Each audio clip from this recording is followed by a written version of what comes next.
welcome to 2023 and welcome back to my channel. So first off, you guys, I want to say Happy New Year to every single one of my subscribers, everyone that's watching this video. Thank you guys so much for the love in 2022. Welcome to 2023, and it is my heartfelt prayer that this year is going to be an amazing year for all of us. Okay, so straight up into today's video. From the title, I know you're thinking, Joy, who sets up their year up for disaster? Well, that is why I'm making this video today, so that if you've already made the mistake or you're going to make the mistake, you would learn not to make them and not set up your 2023 up for disaster. Without any further ado, let's get into the video, guys. Welcome back, guys. So somebody will be asking, who sets up their year for disaster? Why would anybody set up their year for disaster? What kind of title is this? Well, you guys, a lot of times we do things that we do not even know is going to mess up our year, and that's why I'm bringing you guys this video early on in January so that we can enjoy the best of 2023. So the very first thing that we do, people often do, is use the product without going to the manual, without going to the manufacturer to know exactly how to use the product. Now, what am I talking about? How do you start a brand new year you know nothing about, a year you have never lived in, without going to God? How do you do that? How? Without doing that, you have already set up your year for disaster. Yes, I am going to say it in capital letters. You have set up your year for disaster if you're not putting God first. I said it. Now, how do you put God first? I know a lot of us did crossover service. You went to church, you prayed, you've committed the year into the hands of God. But guess what? That is the general thing. That is the normal thing. And you need to, on your own, have a personal relationship with God. You need to go to God privately, personally, and know exactly what God is telling you about the year. Know exactly where God is driving you to for the new year. Do you understand what I'm saying? Because He is the only one that made it possible for you to see this year. Trust me, a lot of people even saw 31st of December, but this is the new year and they are not alive. So there's a reason why God is keeping you. There's a reason why you are here. And if you know me, you will know that I am dead to God. I am buried in God. Like, everything around me revolves around God. You cannot be anything without God. So the very first thing people do as to setting up their year for disaster is not putting God first, not going to God. Now, you have prayed, you have done the New Year resolutions, you've done everything, which we are going to get into, but you have not taken time to get to know what God is saying to you about the new year. You have not gone to God, you've not asked God. Without doing that, trust me, you're going to make a ton of mistakes in this new year, and you're going to end up having a year that is not yearning. I don't know if that makes any sense. Do you understand? So first off, go to God, ask God, hear from God, all right? A ton of people are going to be doing fasting during this period, and that is because they are seeking the face of God, which is another thing that I'm going to get into.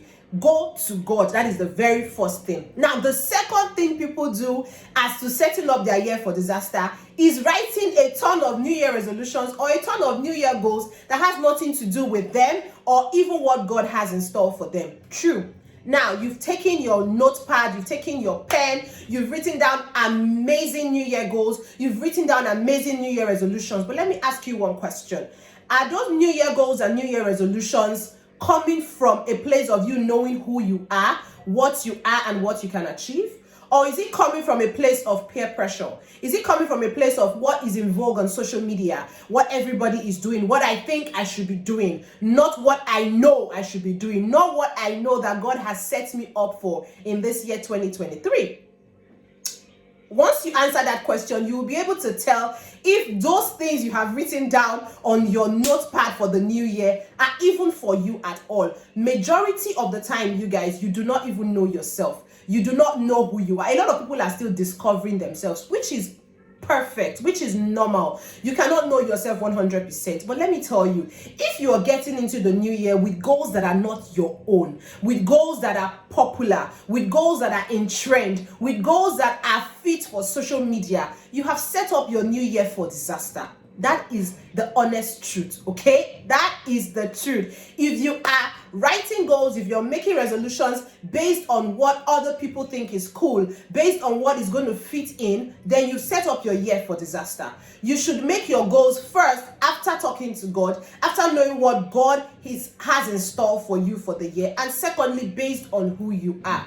Just because everybody is writing, oh, this year I want to lose weight, I want to buy a house, I want to buy a car, I want to do this, I want to do that, does not mean that has to be your goals, that has to be your resolutions. The year is going to be different for you. Everybody has a different journey, and that is the same way the year is going to manifest. Everything is going to be different for everybody. So please take your time to get to know exactly who you are, what you are, and what is working for you and what is not working for you. And please set up your goals based on that. Now, this takes me to the third way people often set up their year for disaster. Okay, this is writing out a ton of goals, a ton of New Year resolutions that you have no plan as to manifesting.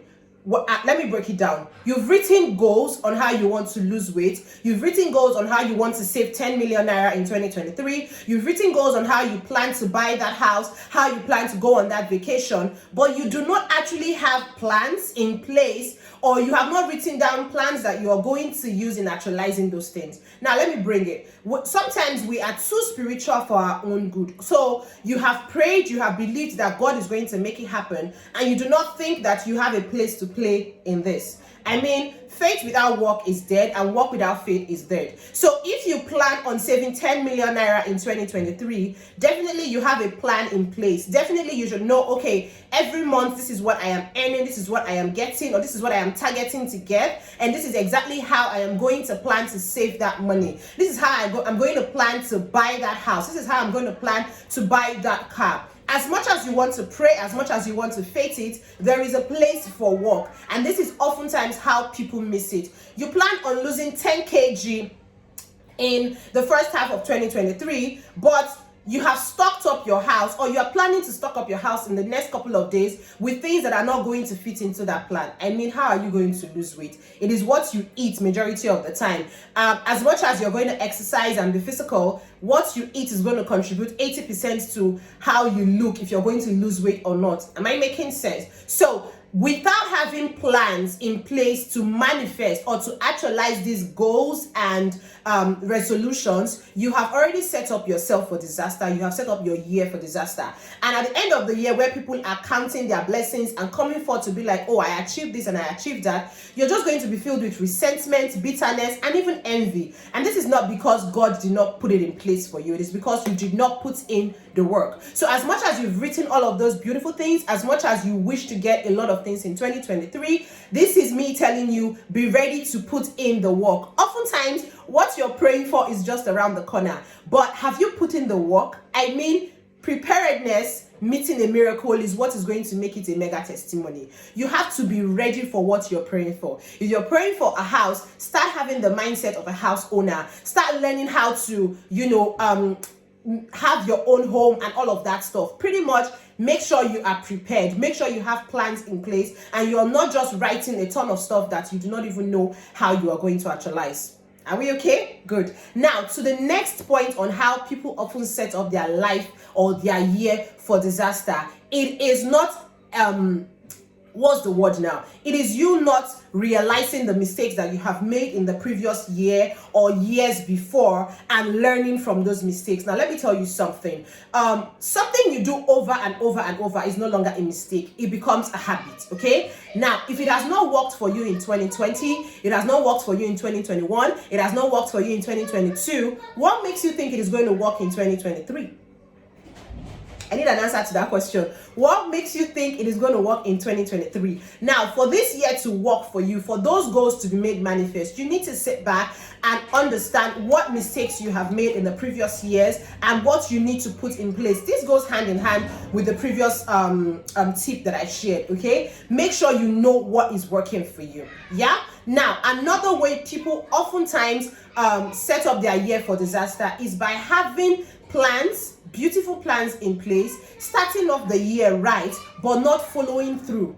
I mean, everybody, this is January and everybody has amazing plans, everybody has amazing goals. But by the time it is February, March, most of those things start to die down and it does not actually like manifest because you did not have the needed zeal to continue. You did not follow through with everything that you said you were going to do. Now, how do you do this? You need to have like an accountability partner or an accountability sheet for yourself. Do you understand what I'm saying? Now, oftentimes people belong to groups that are sort of like accountability groups. What this does is that at the beginning of the year, everybody set out their goals, everybody set out things that they are planning to do, and each and everyone in that group makes sure that, you know, everybody achieves their goals by checking up on them and all of that. So you definitely need an accountability partner because you cannot do it alone. You need somebody you can trust to push you and make sure that you hit those goals. So this will also involve you checking your circle.